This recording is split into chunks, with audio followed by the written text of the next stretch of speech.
vídeo que vamos gravar agora faz parte de uma série de 4 vídeos que vamos gravar para o Conexão Cultural número 3, que é um projeto da Secretaria Estadual de Cultura do Maranhão, baseado na Lei Aldir Blanc.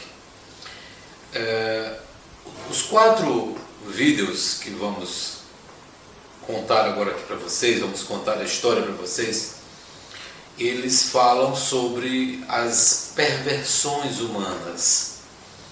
E você me pergunta, quais são as perversões humanas? Quantas são? São inúmeras, né?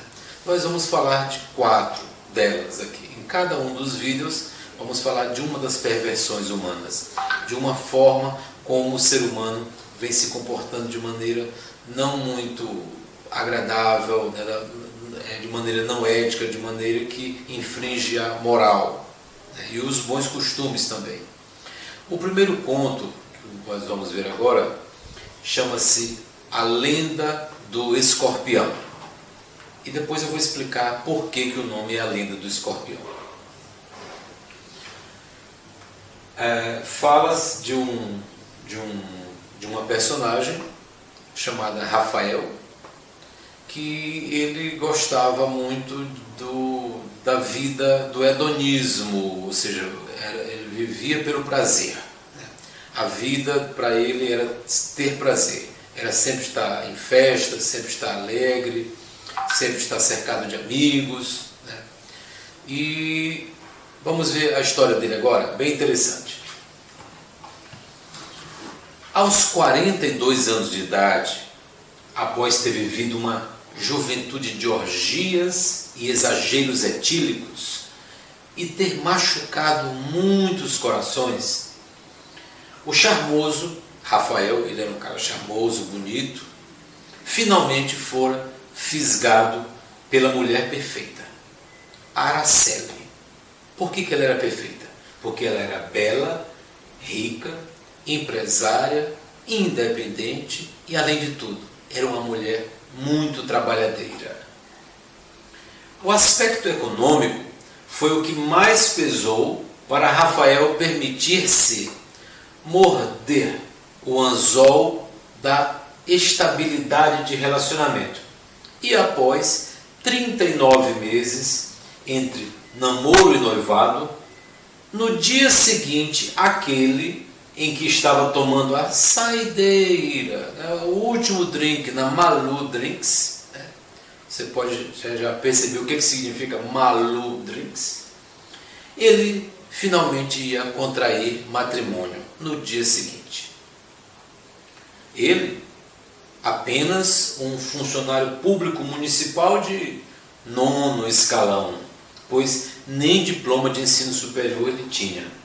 Ela, dona de 5 lojas de artigos femininos, cujo faturamento anual atingia alguns milhões de reais. O incentivo da família e dos amigos foi fundamental para Rafael cair em si e perceber que era hora de dar um fim à vida de hedonista, porque a idade estava avançando. Muito a contragosto, fingia estar satisfeito com aquela situação. Fingia estar satisfeito. Mas queria mesmo era continuar na esbórnia. Como mencionado no parágrafo anterior, naquele sábado ele estava se divertindo com os amigos e as prestadoras de serviço que atendiam na Malu. O paletó já estava alugado, esperando tranquilamente dentro de seu modesto guarda-roupa, que ocupava quase metade do quarto de Rafael. Como a cerimônia seria às 11 da manhã, moderou na bebida e exagerou na lascívia, naquela despedida de solteiro de véspera. Às 19 horas, Rafael, muito responsavelmente, já estava em casa. Tomou o segundo banho da noite, o primeiro ele tomara na Malu, vestiu uma roupa leve e ligou a TV. Totalmente absorto pelos rumos que sua vida ia tomar a partir do dia seguinte, as imagens do telejornal, a televisão estava ligada, mas ele não estava nem prestando atenção para nada. As imagens do telejornal passavam-lhe pelos olhos embaçadas pelo desinteresse. Acordou do transe no momento em que o locutor, ao apresentar o resultado da Mega Sena, comentava que o prêmio saíra para uma única aposta de Belo Horizonte, justamente a cidade onde Rafael morava. Nesse momento, ele olhou avidamente para a tela e, como aquela reportagem estava no fim, por meio segundo conseguiu ler 2 dos números sorteados antes que a reportagem acabasse. Era o ano de 1998 e pouquíssimas residências tinham internet em casa então.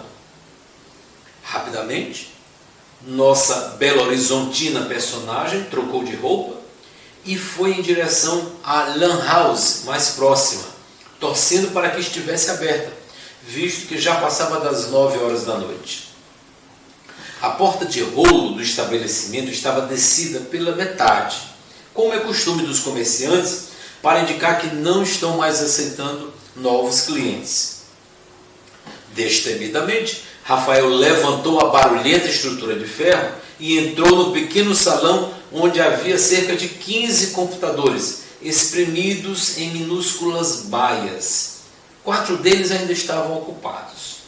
O proprietário, um jovem de seus 25 anos, advertiu que já havia fechado, mas, diante das alegações de emergência e de brevidade do atrasado cliente, ele acabou cedendo, até porque estava também esperando que os outros 4 finalizassem. Assim que conseguiu acessar o resultado da loteria, Rafael ficou desnorteado, pois descobriu que o grande ganhador do prêmio era ele. E nem precisou ter levado o bilhete, pois repetia a mesma sequência, 9, 14, 16, 19, 31 e 52, há pelo menos 2 anos, religiosamente toda semana. Ao ver o valor do prêmio, exultou internamente, em silêncio, para não chamar a atenção dos outros 5 ocupantes do salão. Desligou a máquina, levantou-se, pagou ao proprietário e caminhou até a casa de 2 quartos onde morava com os pais. Aliás, caminhou não, levitou, tal era o seu êxtase. De volta à cama, sua mente fervilhava. O cenário de sua vida mudara de repente. Sem 1 milímetro de vergonha, confessou para si próprio que a principal motivação para ter aceitado casar-se com a Araceli eram as benesses econômicas que o matrimônio traria. Embora ela, 5 anos mais nova que ele, fosse uma mulher muito atraente. Mas o que Rafael gostava mesmo era da boêmia, da vida, cuja regra era não seguir regras. Ele não era talhado para ser ungido pelas bênçãos do casamento. O que fazer agora? O prêmio lhe daria independência para curtir nababescamente a vida pelo resto dela, sem se preocupar nunca mais em bater o ponto na Secretaria Municipal de Educação de Belo Horizonte. Mas e o casamento? E Araceli? Como conseguiria encarar a família e os amigos? Passou um bom tempo pensando os prós e os contras, fazendo retrospectivas e vislumbrando as perspectivas. Já passava da 1 da madrugada quando Rafael tomou uma decisão. Ia seguir o que seu coração estava orientando. Nessa hora, deixou a emoção e a paixão guiarem-lhe os passos. Por mais que poderia haver perdas, ele não ia deixar passar a oportunidade de levar a vida ao lado de quem mais gostava. Os amigos gandaieiros e as moças impudicas. Repentinamente, deu um salto da cama, vestiu as calças e uma camisa afobadas e foi passar o resto da noite na Malu. A clientela era pouca naquele horário e o sortudo mineiro pôde contar com a companhia de 3 ociosas operárias à sua mesa. Já ia gastar por conta. Era começo de mês e seu acanhado salário estava quase intacto. O único desfalque tinha sido a conta de horas antes na mesma Malu Drinks. Nem o aluguel do paletó ele havia pago, pois a noiva arcara com essa despesa. Por isso dava para estourar o saldo do banco com aquela segunda despedida. A primeira de solteiro, esta segunda de plebeu. Pediu os uísques mais longevos da casa e assegurou a presença permanente de Letícia, Vanessa e Michele junto de si. Sentia-se um sheik árabe, o mesmo sheik que sonhava ser desde muito jovem. Lá pelas tantas, com o álcool passeando pelas artérias, teve uma ideia, de bêbado, é claro.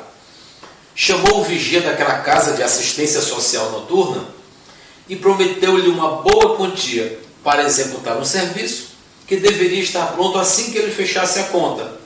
Por volta das 9 da manhã, ele julgava. Acordou na cama master da Malu, entrelaçado com mais 5 garotas. 2 outras haviam se juntado a ele, não se sabe a que horas, quando notaram a generosidade do cliente. Ele nem se lembrava do desenrolar da noite, mas acordou se achando no paraíso. Foi convidado para o desjejum com Lourdes, a proprietária, na suíte onde poucos entravam. Os aposentos da chefe ficavam no 2º andar com vista para o estacionamento. Nessa hora, deu uma olhada pela janela de vidro e viu seu Gol azul parado ao lado de um opulento carro rosa que ele julgou ser de Maria de Lourdes. O Gol estava sem teto, que havia sido toscamente cortado, exatamente como ele havia contratado a Lourival, o vigia da boate. Do dia para a noite, seu modesto veículo se transformava num conversível. Ele ligou para casa, disse à mãe que estava bem, que ela não deveria ir à igreja, pois não ia mais se casar, e disse que ia dar explicações depois. Pediu também que ela não atendesse ao telefone até que ele voltasse para casa. Fez mais uma horinha na Malu, bolinando uma menina aqui, outra ali, para ver as 11 horas se aproximarem. Quando deram 10 horas, pediu permissão a Malu para levar 4 das suas meninas para o passeio. Como o gasto feito na noite anterior, Lourdes nunca negaria tal pedido a um cliente daqueles. As meninas concordaram e estavam vestidas bem à vontade, com shortinhos minúsculos e blusas permissivas. Saíram da Malu no Gol conversível, Rafael e Michele na frente, Vanessa, Érica e Ingrid no banco de trás. Letícia não estava sentindo-se bem e declinou o convite. Ele dirigiu até as proximidades da igreja e ficou observando de longe o movimento de entra e entra, e as 4 meninas dentro do carro. Finalmente, por volta das 11h20, uma limusine parou na frente da igreja de São José. Imediatamente, Rafael ligou o carro e aproximou-se do luxuoso carro no momento em que Araceli estava descendo num vestido branco de cauda longuíssima, com cabelo e maquiagem impecáveis. Assim que parou o carro ao lado da limusine, chamou-a pelo nome. Ela, que estava voltada para a frente da igreja, virou-se para trás e viu seu noivo naquelas condições. Rafael apontou uma garrafa de uísque que tinha nas mãos e fez um arco com o movimento do braço direito, como que estivesse apresentando as acompanhantes, e disse: "Você não tem como competir." Religou o carro e foi embora. No dia seguinte, segunda-feira, antes das 9 da manhã, Rafael era o primeiro cliente na porta da caixa, em posse do bilhete premiado.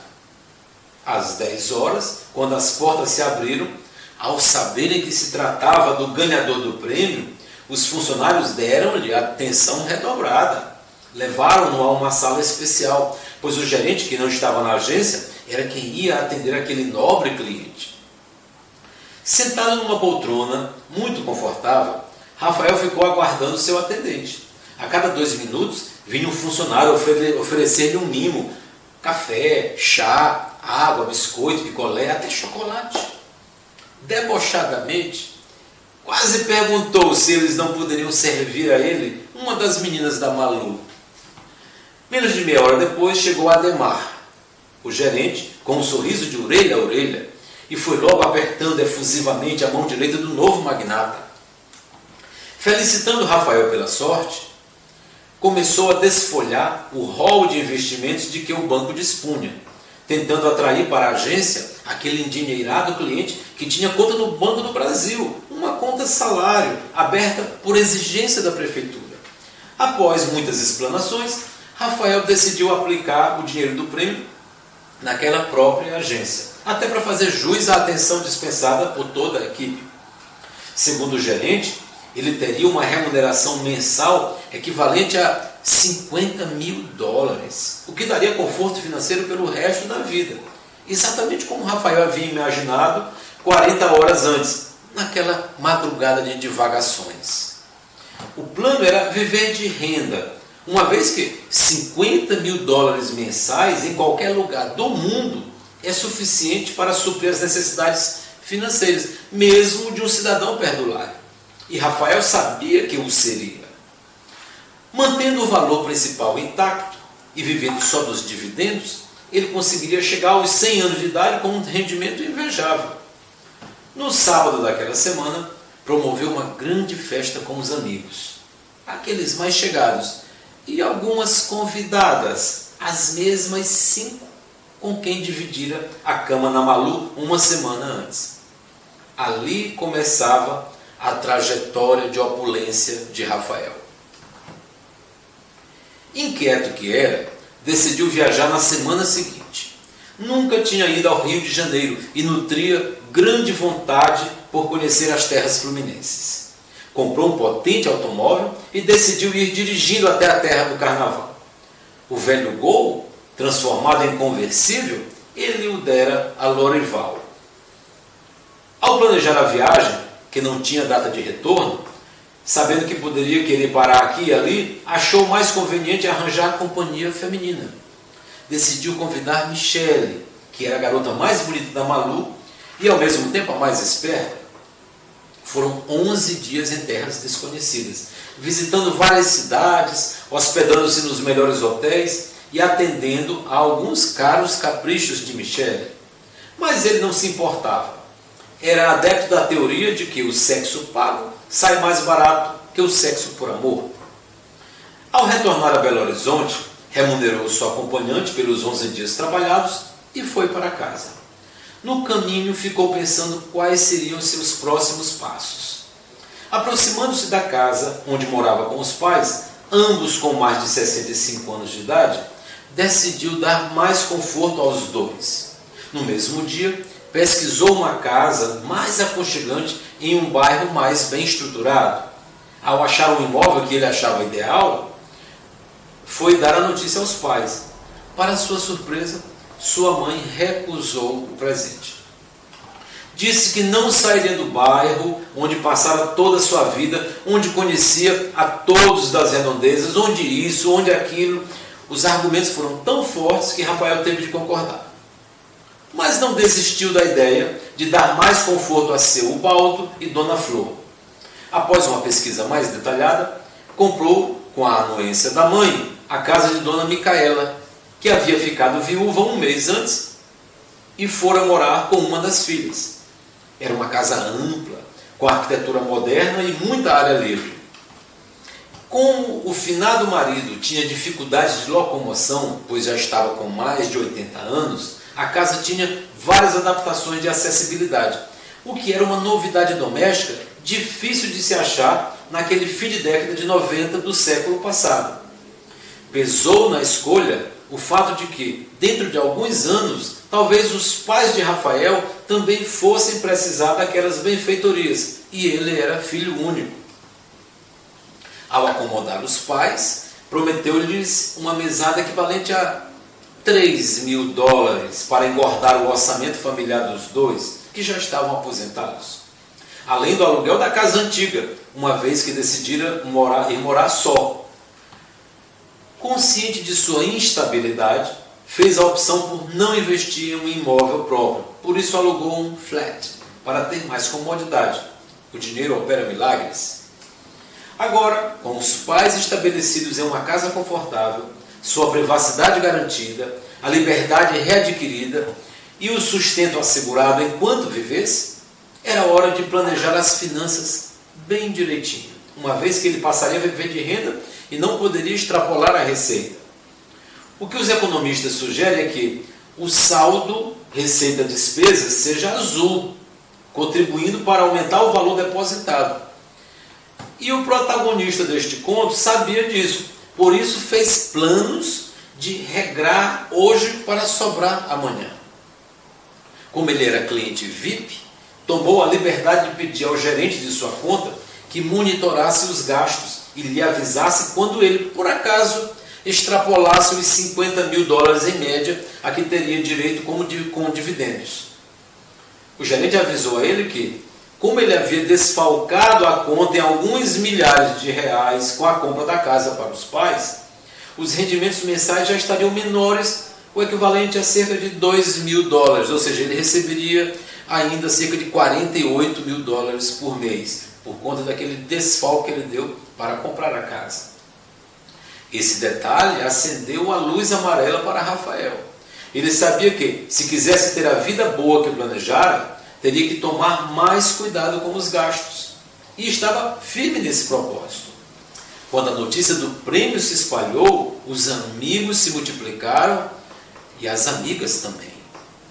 Eram 5 festas por semana, todas abastecidas com muita bebida e comida, contratação de grupos de samba.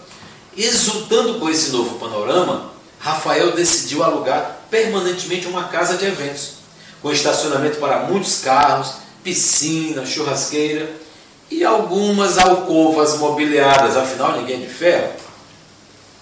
Rafael tornou-se o ser que sonhava ser, rodeado de amigos, os antigos e os novos, e muitas mulheres. Na verdade, eram meninas, a maioria de 18 a 20 anos, algumas delas já experientes. Como se pode perceber pelo que foi exposto no início deste conto, o filho de Dona Flor era um hedonista nato, por isso nunca repetia garotas, para evitar envolvimentos mais sérios. Queria mesmo era curtir a vida sem arestas. Após um mês de aplicação bancária, o gerente do banco lhe telefonou, informando que ele havia gasto R$180.000 naquele mês, o que equivalia a cerca de $150.000. Isso já desfalcava o valor principal do prêmio, do qual Rafael planejou tirar os rendimentos financeiros para viver. Se ele continuasse assim, gastando além do que podia, ficaria pobre de novo em pouco tempo. Essa foi a luz vermelha. Rafael reviu seus gastos e achou por bem rescindir o contrato com a casa de eventos. Agora, somente contratações esporádicas. Um dos sonhos de Rafael era conhecer o Brasil de ponta a ponta e achou que era hora de realizá-lo. O primeiro lugar aonde iria seria a região sul, Paraná, Santa Catarina e Rio Grande do Sul. Como ninguém cuspira no chão, essa expressão cuspir no chão é muito utilizada no Nordeste, quando alguém pede que alguém faça alguma tarefa e quer que a tarefa seja feita rapidamente, que a pessoa volte rapidamente, ele diz assim, ó, vou cuspir no chão e quero que você esteja aqui antes que o cuspe seque. Então, continuando aqui. Como ninguém cuspira no chão, ou seja, como não havia pressa, a viagem só teria marcada a data de início. Lembrou-se da viagem ao Rio, em que convidara Michele para acompanhar. Dessa feita, o convite seria feito para Jennifer, uma linda morena, com farta cabeleira, olhos castanhos esverdeados e o principal, nádegas vultosas, que ele conhecera no Caribe Drinks. Acertado o preço, marcou a data da partida para um sábado pela manhã. Foram, logicamente, de carro, pois ele queria ter plena liberdade para parar onde quisesse. Além do mais, ele adorava dirigir. Foram 3 semanas visitando as frias terras sulistas. Era mês de julho e as paisagens embranquecidas pelo inverno eram motivo de deslumbramento para aquele bom vivant que nunca havia saído de Belo Horizonte antes de ter tido a sorte grande. No fim daquele mês, nova ligação do gerente. Senhor Rafael, estou telefonando para informar que o senhor excedeu em mais de 50 mil reais o rendimento de sua aplicação. Esse valor será debitado do principal? A luz começava a ficar grenar. Rafael teria que apertar o cinto ainda mais. Não podia gastar como desejava, essa era a conclusão a que chegaram. Mas os convites para festas e rendezvous não cessavam. E ele, com mais parcimônia nos gastos, declinava um aqui, outro ali. Mas o vírus da vida desregrada não o abandonava. Já estava se tornando conhecedor de uísques por faixa etária. Entrou em contato com um desconhecido escargot. Já havia experimentado passeios de helicóptero, acompanhado de alguma Priscila, é claro. É engraçado que, nesse universo de prazer contratado, em que Rafael gostava de estar inserido, não havia lugar para Epifânia, Valderice, Tomásia, Conceição, Benedita, Otília, nem para as Marias, das Dores, de Lourdes, das Graças, de Fátima, de Jesus, etc. Os nomes ostentados quase nunca eram os das certidões de nascimento. Os hábitos de Rafael também mudaram, é claro. Ereme não entrava mais em seu closet. Os códigos de barra dos perfumes não começavam mais com 7, 8, 9. Celular, só o mais moderno. Relógios e joias, sempre de ouro. E 18. Carro, sempre do ano e com potência nunca inferior a 2.0. A vida de Rafael deu uma guinada, que no aspecto ético deixo para você decretar se foi para melhor ou para pior. No fim do 3º mês, o gerente sentiu-se na obrigação de avisar a Rafael que seus gastos ultrapassavam seus rendimentos em mais de 30 mil reais, mesmo com todo o esforço dele para se manter na média. Acontece que, a cada vez que ele excedia a média, o valor principal diminuía. Consequentemente, os rendimentos seriam menores. E assim Rafael foi levando a vida, sempre tentando se manter dentro do padrão de riqueza que os rendimentos lhe proporcionavam. O que nem sempre era possível. A cada 30 dias o gerente lhe telefonava avisando da dilapidação monetária em curso. Naquele 4º mês, decidiu viajar, também acompanhado, para conhecer o Nordeste. Sonho da maioria dos mineiros que nasceram deslitoralizados. Dessa vez foi com Lucy, 18 aninhos, loiríssima, pele alva, seios empinados, que ele conhecera numa boate em Ouro Preto, numa das poucas viagens que fez desacompanhado. Nessa época, foi demitido da Secretaria Municipal de Educação por abandono de emprego, mas nem soube disso, porque a inquilina de Dona Flor, moradora de seu antigo endereço, não fez a gentileza de informar a chegada das notificações. No fim do 4º mês, nova ligação do gerente do banco, sempre informando o estouro na conta. O mesmo aconteceu no 5º mês, no 6º, no 7º e assim por diante. Ele nunca conseguia manter os gastos dentro do previsto. O pior é que, a cada mês que os valores eram excedidos, os rendimentos eram reduzidos, pois o excesso era debitado no valor principal, ou seja, no prêmio da loteria, que ia minguando paulatinamente. 5 anos depois, Rafael já não conseguia pagar aos pais a mesada prometida. Eles tinham como complementação da renda familiar somente o aluguel da antiga casa. Nem ele tinha mais a totalidade dos rendimentos iniciais, uma vez que o saldo bancário proveniente da Mega Sena havia sido fortemente reduzido. Dos 50 mil dólares de rendimento previstos inicialmente, Rafael só podia contar com pouco mais de 15 mil dólares, o que ainda lhe proporcionava uma vida financeira invejável em comparação com a maioria dos brasileiros. Era o ano de 2003 e ele precisaria viver sua vida de gandaia limitada a ínfimos R$ 45.000 por mês. Mês após mês, ele recebia a ligação do gerente avisando-o e advertindo-o sobre sua situação bancária declinante. Mas nem assim havia recusas de sua parte para participar de comemorações diversas, nas quais ele era escalado para ser o principal patrocinador. Ele sentia orgulho de ser o pagador das farras de muitos outrens.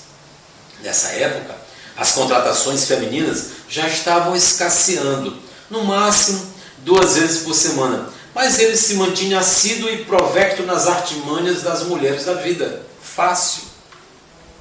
O problema maior era que Rafael sempre gastava mais do que deveria. Em 2009, ele deixou de ser um cliente interessante para o banco, uma vez que havia dilapidado seus bens financeiros de maneira irresponsável. Um auxiliar do gerente certa vez ligou para Rafael informando que, por determinação do Banco Central, estava proibido que a instituição acompanhasse o ativo dos clientes. Ele entendeu o recado como vire-se. Em 14 de junho de 2009, morreu Dona Flor, vítima de um AVC. 72 dias depois, faleceu seu Ubaldo, vítima da desesperança e do abandono. A ausência do único herdeiro agravou fortemente sua enfermidade, a doença de Parkinson, que o vinha afetando havia mais de 2 anos. A morte da esposa, de um casamento de 57 anos, o abalara fatalmente. Com a morte dos pais, Rafael conseguiu um alento financeiro. Poderia vender as 2 casas para, com o dinheiro obtido, aumentar seus rendimentos. Demorou 8 meses até ele conseguir vender os 2 imóveis. Ele continuava gandaieiro, mas, como não conseguia mais custear as homéricas farras dos amigos oportunistas, estes já lhe rareavam. Por vezes, era visto em um canto de bar acompanhado somente do copo e da cerveja sobre a mesa. Acabara o tempo dos uísques gordos. Quanto às mulheres, o orçamento já não permitia as da Jennifer, que foi sucessora da Malu, depois que esta foi assassinada por uma de suas contratadas durante uma briga por motivos remuneratórios. Agora, ele se rendia mesmo às profissionais da Guaicurus, com preço e qualidade menores. Morando em uma pensão de quinta, para economizar, Rafael se perguntava como teria sido sua vida se tivesse investido no casamento com Araceli, que agora aparecia nas páginas sociais ao lado de um senador como uma das mais bem-sucedidas empresárias do Estado. 9h15 da manhã de 22 de novembro de 2016. Rafael estava na agência bancária e tirou o extrato para consultar sua situação econômica. R$ 42,15 de saldo. Foi até a padaria, tomou um café reforçado de R$ 17, em seguida colocou R$ 25 de combustível no carro, adquirido no tempo da bonança financeira, o qual ele se recusava a vender. Após o abastecimento, pegou a BR-262. Enquanto dirigia, fez uma retrospectiva de sua vida. Vieram-lhe à mente as primeiras namoradas, as colegas de trabalho conquistadas, os amigos de outrora, a mãe e o pai, a Araceli, a Malu e as viagens que fez com suas funcionárias e muito mais. No sentido contrário, a quase 2 quilômetros de distância, uma carreta azul vindo a mais de 100 por hora. Rafael se lembrando das farras, com amigos que ele mal conhecera, a carreta chegando mais perto. E Rafael buscando na memória o nome do vinho mais caro que havia tomado. A 1 quilômetro da carreta, Rafael se lembrou do leilão de uma virgem que ganhara anos antes. E o grande veículo azul chegando mais perto.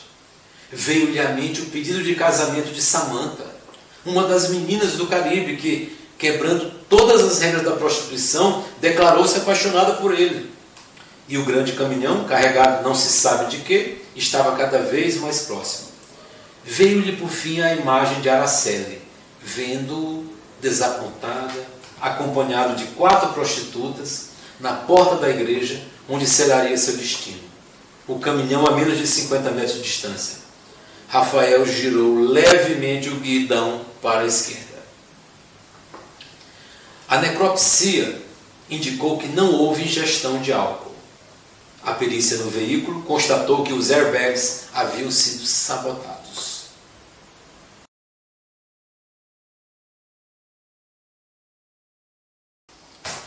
E agora eu vou explicar o porquê de o nome do nosso conto ser A Lenda do Escorpião.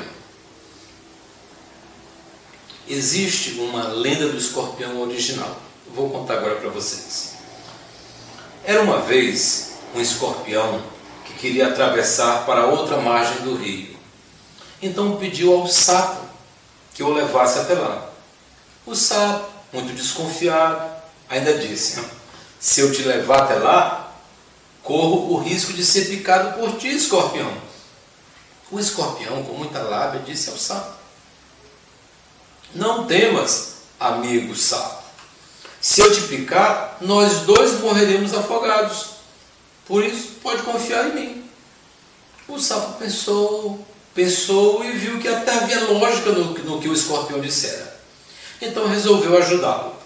Porém, no meio da travessia, enquanto estava sendo transportado nas costas do sapo, o escorpião inebriou-se com aquele lombo verde, brilhante diante de si, e não se contendo, picou o sapo, que, agonizante e sem acreditar, virou-se para ele e disse assim: então, escorpião, tu prometeste que não ias me picar, agora ambos vamos morrer, eu envenenado e tu afogado. O escorpião, com os olhos incandescentes, ainda teve tempo de dizer: desculpa lá, sapo, mas essa é a minha natureza. Então, a natureza do escorpião, ele não conseguia fugir dela. O caso do Rafael, a nossa personagem do nosso conto, ele não conseguia fugir da sua natureza. Ou seja, ele tanto tentou, que foi como escorpião. Ele acabou morrendo por conta da sua própria natureza de hedonista. E assim termina a nossa história. Espero que vocês tenham gostado. Essa é uma das 4 perversões que nós vamos ilustrar aqui neste projeto. Eu agradeço à Secretaria de Cultura do Estado do Maranhão pela oportunidade de poder estar aqui demonstrando o nosso trabalho literário. Okay? Muito obrigado a todos. Tchau.